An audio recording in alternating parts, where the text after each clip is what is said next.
Hey there, everybody. What's going on? Episode 48, Strange Exchange. Welcome back. Got a real hot topic today.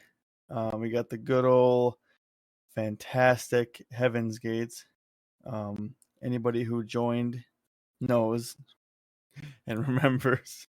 Uh, your I like how most you're important. laughing. This is not a good start to a very rough Here's topic, but here's your quote from Maxwell Maltz. Your most important sale in life is to sell yourself to yourself. Just kidding. Here's the real quote from Marshall Applewhite. You have to trust me. oh, what a demon. Marshall God. Applewhite is the person responsible behind the whole Heaven's Gate cult. For anybody who did not know that, good old Marshall. And if for What a anybody that is unaware, yes, the second quote is exact words. That is not made up. that they'll is see in exact they'll see in word. the thumbnail his face, and they'll just imagine that leaving from his mouth. Oh yeah, once you see the face, I think You have to it's trust almost me, hard please. to just deny the psych. I guess the psychopathic nature of this individual. It's the best way to put it. Um, and since we're on Marshall Applewhite, let me give you just a little rundown of who this individual is. Okay? He's a Texas man born in Spur, Texas. I actually have no clue where that is. It's in Texas. But he attended college in Austin, Texas. I think everybody knows where Austin, Texas is. Um, and he ended up getting drafted by the U.S. Army in like the 50s. And he served. I don't think he ever went into like a major war, but he served in a couple different countries, mainly Austria. And then he eventually left the military, went to the University of Colorado, where he earned a master's degree in music and focused Cool. on musical theater. Now, this is where he ended up meeting His an first victim. individual. Of course, he eventually, I don't know, his path led him down a lot of different ways. He ended up moving to New York City to try to get a singing career. Didn't work. Went to University of Alabama, taught a little bit, and then he lost his job there after he was No involved kidding. involved in a sexual relationship with a male student. And Oh, okay. Oh, I know he was gay too. um, Interesting. yeah, he ended up actually separating from his wife due to this thing, Wait, this him being affair. gay or Heavens or both? No, Forget. his wife separated him, separated herself from him when she found out about him engaging in some sexual conduct with male students. I guess males in general. It didn't matter that it was a student. It was more of just a male. But obviously, he lost his job because it was a student, and it's wrong.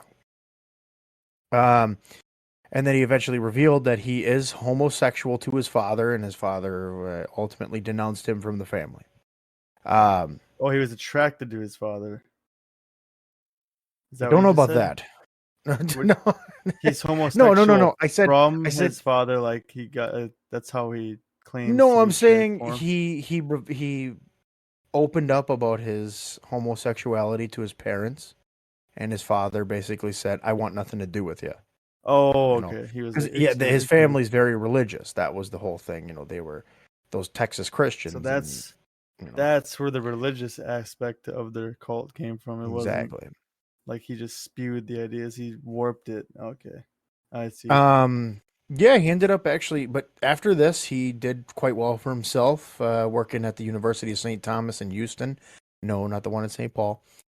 Um, and they Hmm. actually, his students really thought of him highly. Of course, he was a little flamboyant, but so be it. Um, he was very popular in the area with local churches, things like that. He was a big singer. He loved it. He ended up resigning, saying, you know, he had some depression and emotional problems, probably from his family, ultimately disowning him. And he actually owned a deli in New Mexico. That's kind of an odd one out. It's just all this singing and like theater just all of a sudden led to him owning a deli. Very odd. And his To debts me, were it was just piling up. So he was yeah, looking, he was probing around for like opportunities to like find the darkness in him. hmm yeah, What it kind of sounds like. and yeah, he was in a real rough spot. But in around 1971, his father ended up passing away, and I think because of their broken relationship, he probably suffered even more greatly from that. So he was really bad, depressive wise. I mean, he was bad. But this is when we get to the Heaven's Gate, Final Frontier, space. or at least something. He ends up meeting a woman named Bonnie Nettles, Bonnie who was Nettles. a nurse who was really, and I mean highly interested in like the prophecy from the Bible. You know, this whole these little ideologies. I think a lot of it probably the Book of Revelations. If for those that don't know the Bible, that's the uh, second coming of Christ, ultimately the end all of earth, so on and so forth. Um, yes, I know a little bit about biblical stuff, much more than maybe I'm comfortable with, but I know enough. I did my reading, somewhat. Yeah, this guy reads. Now these guys were really interested though in extraterrestrials. they were uh, they were thinking a little bit more of the astrology side of things rather than necessarily the idea of a higher power. They were thinking, "Oh, there's something out there." And this will come up Oh later when you yeah, hear about spaceships. But anyway, jumpsuits are out there. so I'm going to skip a lot of these little minor details, but obviously through time, these two ended up creating Heaven's Gate. I think around 1974, I believe they started. I think it was just those two, but they yeah, so this meeting ultimately led to the creation of this big group. Um but let's talk a little bit about Heaven's Gate, shall we? Because Marshall Applewhite is a sick son of a gun. And I don't think everybody needs to know a ton about him. So Heaven's Gate is a cult, although some like to describe it a new religious movement. It's a nice way to put a spin on it, but Yeah, what the hell? basically what they deal with is kind of this new age UFO religion, right? This what is out there? What's going on out there? What, kind of like when you think about aliens, you kind of wonder, are they real? Are they not? You know, all this stuff, you wonder what the hell's going on. These people were more based on a religion of it, like, oh, we're going to worship this idea. And this is what we do. So, Got to become a member of that kingdom, man. the main belief of the group, gosh darn it, the group was that the followers could transform themselves into immortal extraterrestrial beings by rejecting their human nature, and they would ascend to heaven, referred to as the next level, and ultimately obtain that immortal status. Come on, So guys. basically, getting there, but they're going to reject humans, just everything that's about them. You don't need those people, man. Come with me. Come in here. You just ditch your whole life and everybody you know, and then you can come lay in the bed and you get to transform into a space pterodactyl, and you can fly away with me into the sun. Yeah, that's Um, the whole like anti-human thing. Like you're not human. You in can't do anything 19 human. in 1985, Bonnie Nettles ends up dying of cancer. which kind of led to some questions from the group. Uh-oh. Basically, they were concerned about, well, what the hell, whatever. However, it only got worse. They now believed that the body was merely a vehicle for the soul, and that their consciousness would be transformed to a next level body when they die. Boy, it just gets weirder and weirder, doesn't it? Yes, it does. So basically, their soul is just in some creature for the time being until they die and they can finally get to wherever they want to be. And they're going to be in a new body and they're going to be all nice and normal. Basically, going from a fleshy crevice to probably something robotic or whatever the hell they were Into a scaly, thinking. time-traveling pterodactyl. Yes. Pterodactyl.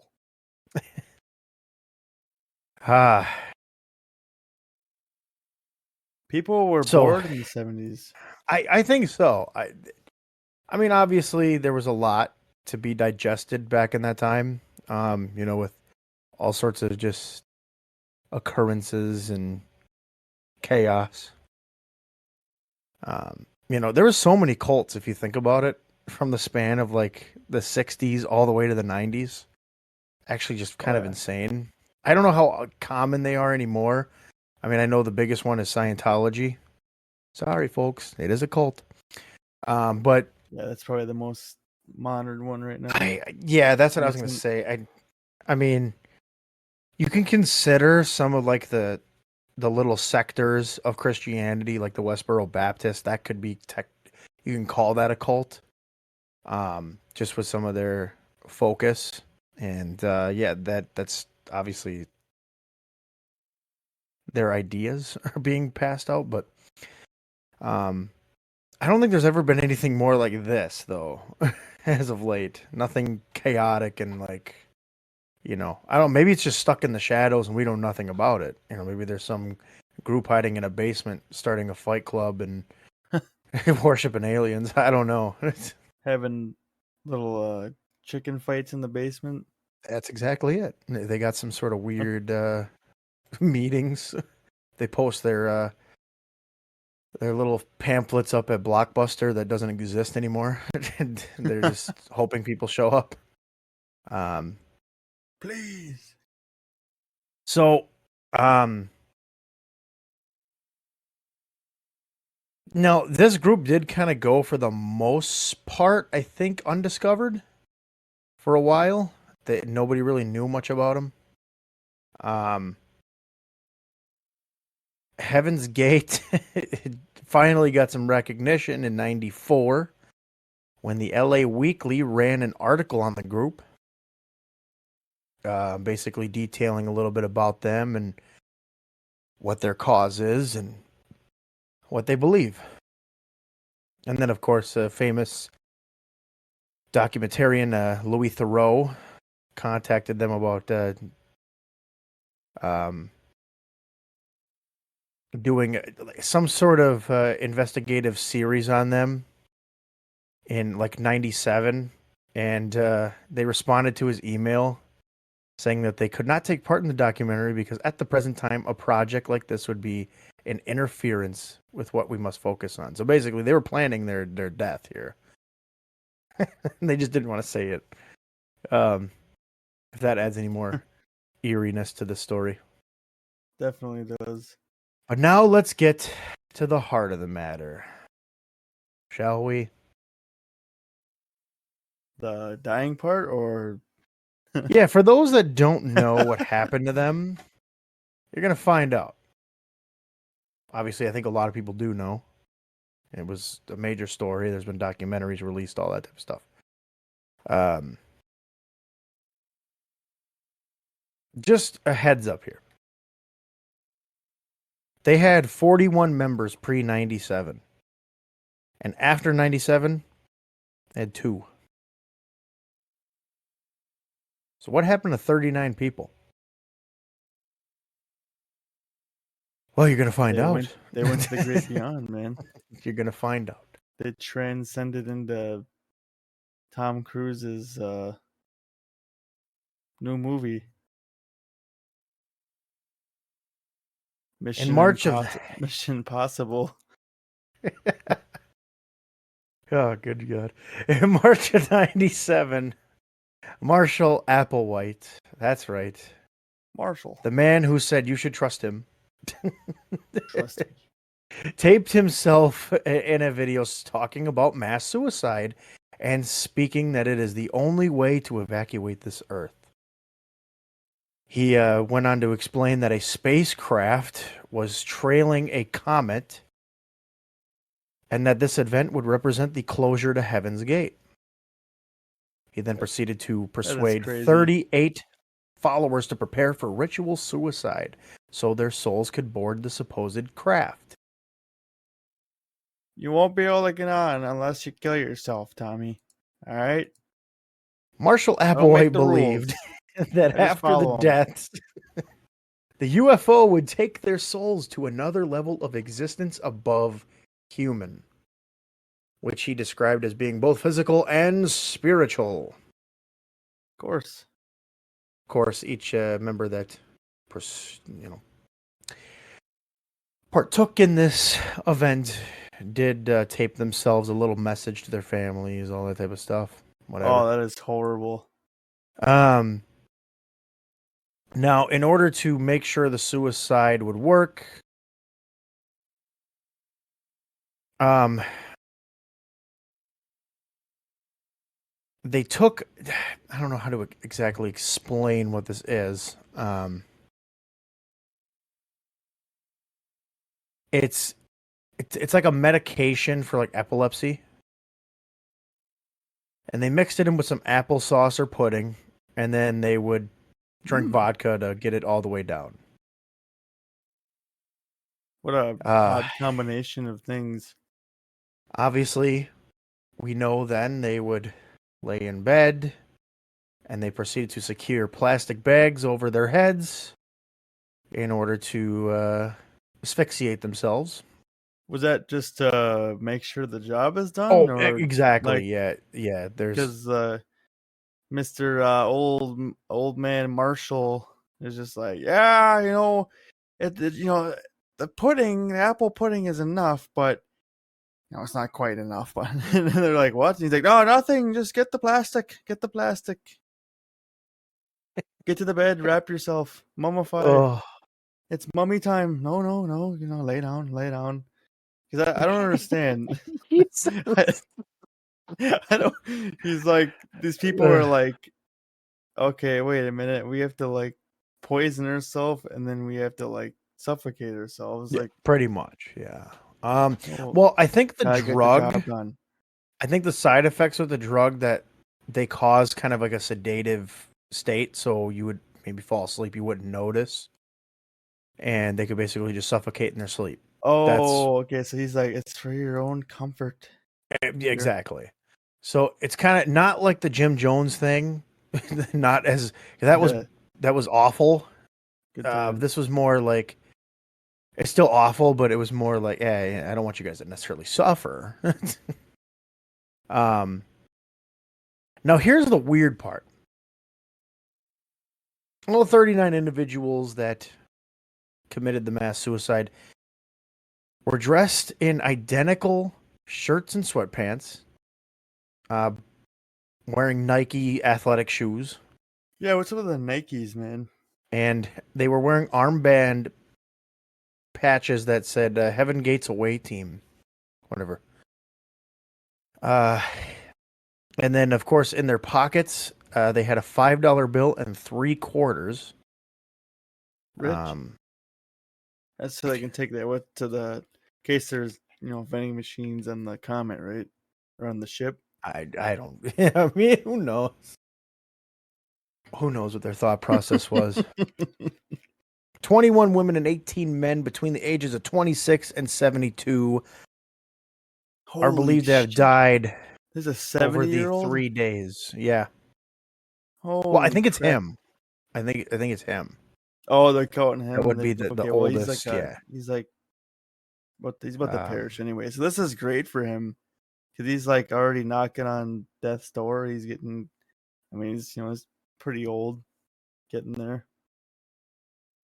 Now, amongst the dead, was a man by the name of Thomas Nichols, who was the brother of the recently. Did She he actually have just any of recently. them? She actually recently just passed. Nichelle Nichols. She played Uhura on Star Trek. She was one of the first African Americans to really be prominent on television. And she had a major character on a Nice. show that was huge. Her brother was one of the deceased in this mass suicide. Jeez. And then, of course, Marshall Applewhite was the third to last member to die.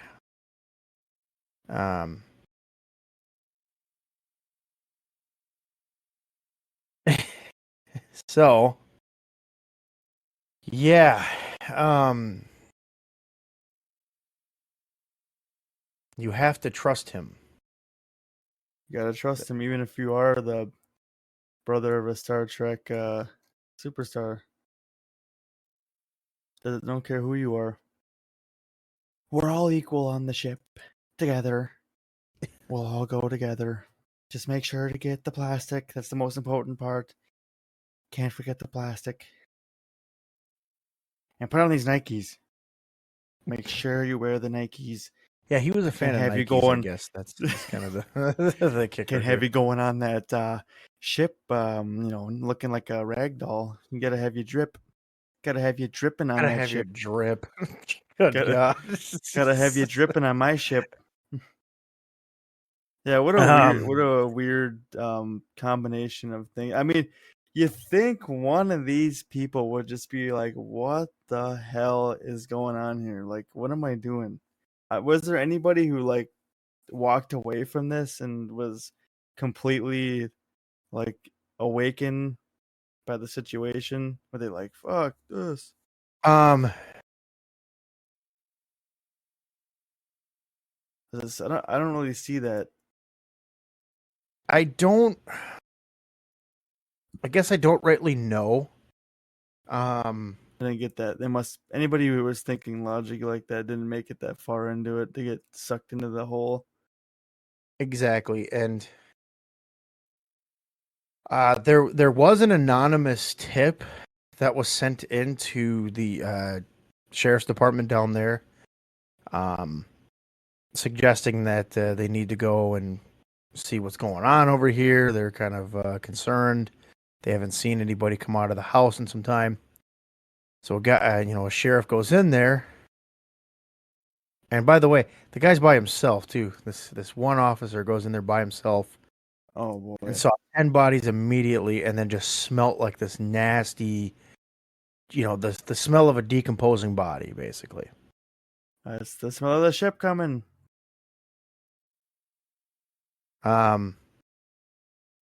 They ended up finding not a single person alive. And then all 39 bodies were eventually cremated. And I'm guessing that's because you really can't.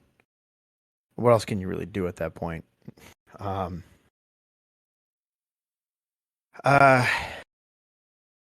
specific shoes that were worn, the Nike Decades, were eventually discontinued because of the bad rep.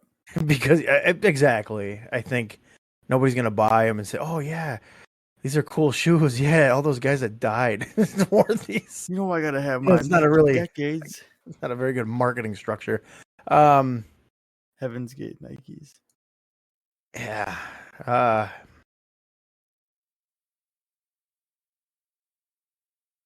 don't know.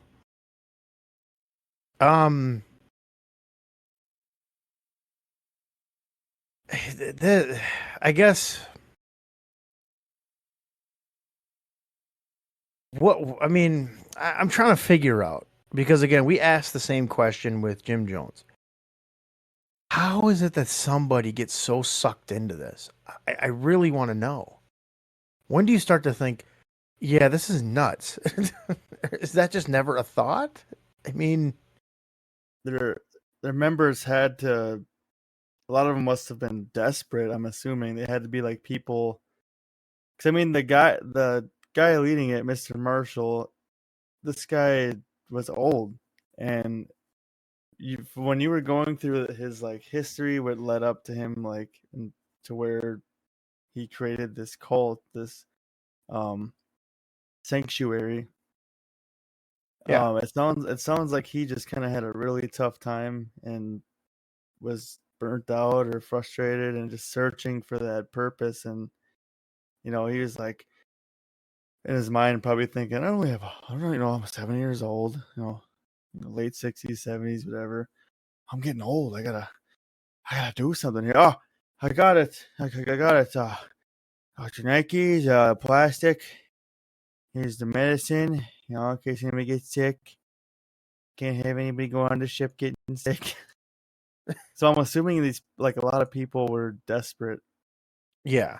and just really wanted something that would offer them, something great after this life. And this guy sold it. 70s, man, is the cult era. See, this is what I think too with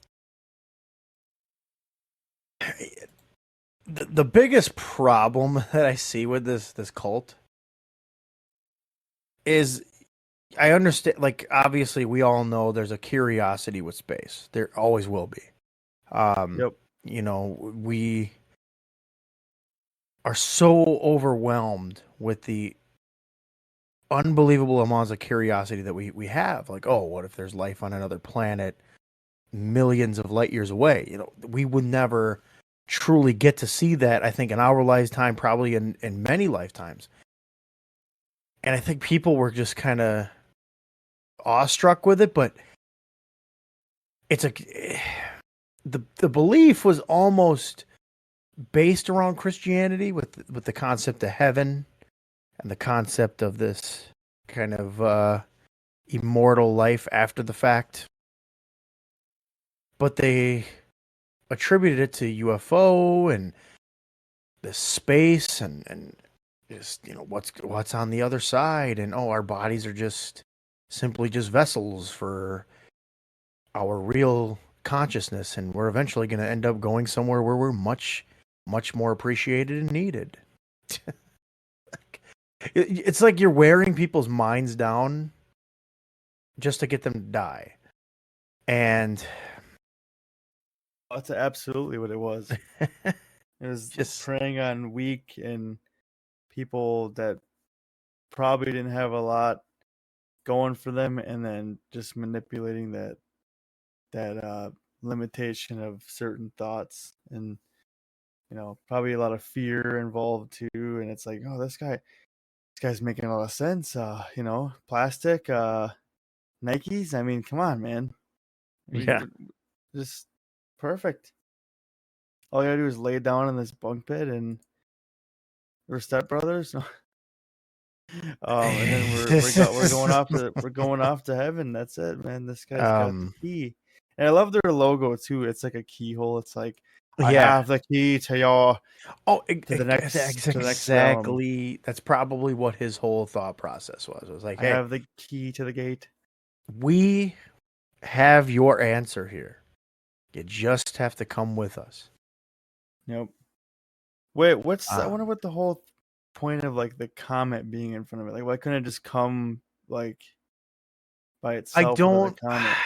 I think it was just like an idea to say, oh, there's this thing that's out in space. Now, of course, the comet that they're talking about was real, and it was passing by.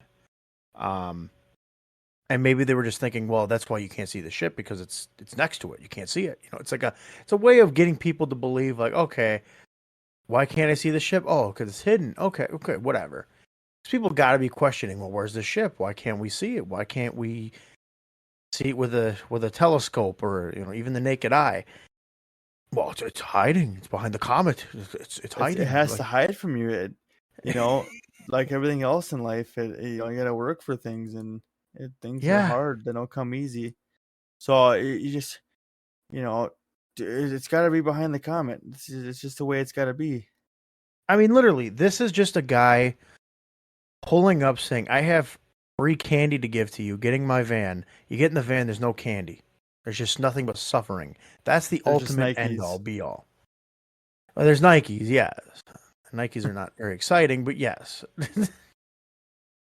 Go on eBay. See if anybody owns any Nike Decades. See if anybody owns that shoe. That There's got to be would be somebody really out there that weird. has it. I'm sure And somebody's got them. I mean, yeah, it's not like the people that were just in going to the gate were the ones with those. they're honestly just regular. They're black shoes with white soles, with just They're the probably just logo. Nikes that look like every other damn pair of Nikes.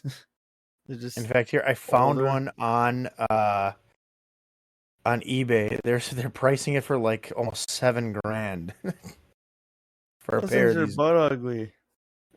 Yeah, they're just regular shoes. But you got to understand though, Back in the day, those are probably like they were probably cool. Yeah, absolutely. Gold. I mean, but the mass attention this event brought it forced Nike to say, "Uh-oh, we had really nothing to do with this, but we unfortunately have to discontinue a shoe because of this." I mean, the that's shoes didn't do it. crazy.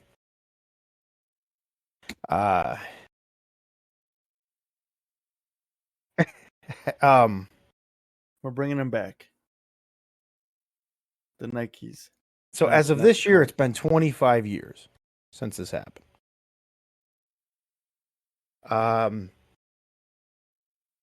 Funny thing is, you and I were both born at this time. We were very young, but we were both born.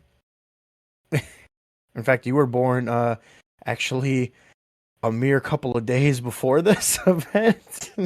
Nice. I could have made it. Yeah. I could have caught the ship. No, you're one of the you're one of them that reincarnated. Oh no. That's bad. That's bad. No, but the thing is, I think this, again, similar to Jim Jones, this is a learning lesson. Okay? This is where I say Scientology is so bad because it's almost in a similar light. It really does. It holds kind of the same thing. This whole astrology. Yeah, that curiosity for space and like, oh yeah, this is why we exist, all that type of thing. Just understand that not everybody's out there to help you. There are certain people that are willing to cause harm, such as Mr. Applewhite. Manipulation. Exactly. I think I do believe that he believed this. I do believe that.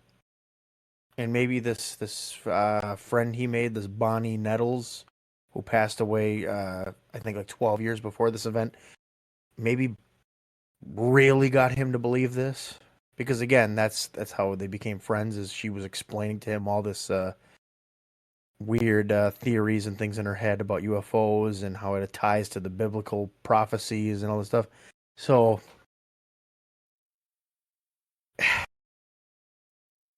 do we call Marshall Applewhite a murderer?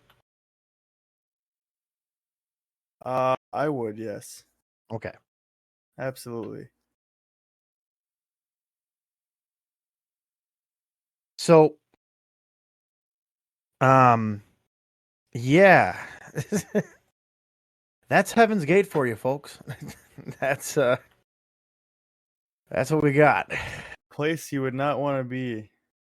No, and actually they still have a website that is active, heavensgate.com. And we'll put that in the description too. Yeah. It's actually really interesting looking. They do have transcripts of some videotapes that were taped well before the events. I don't think they actually described. I know one might have, but you actually, it's crazy because these transcripts are from '96 and like these people are dead, man. It's crazy, just crazy to me. Crazy how the site stays. It must be like for historic, like yeah, kind of like an archive. I think that's it. because I'm sure nobody's keeping this website alive. There might be somebody. There is an address in like Phoenix, Arizona for some services company that you might be able to get in contact with. They might, again, they say Could there's be still somebody- members, so Could be members out there still. yeah. That's crazy. But anyway, that's Heaven's Gate for you, and that's what we got for you today. Absolutely bonkers. Yeah, I think so. Thank you to our sponsors.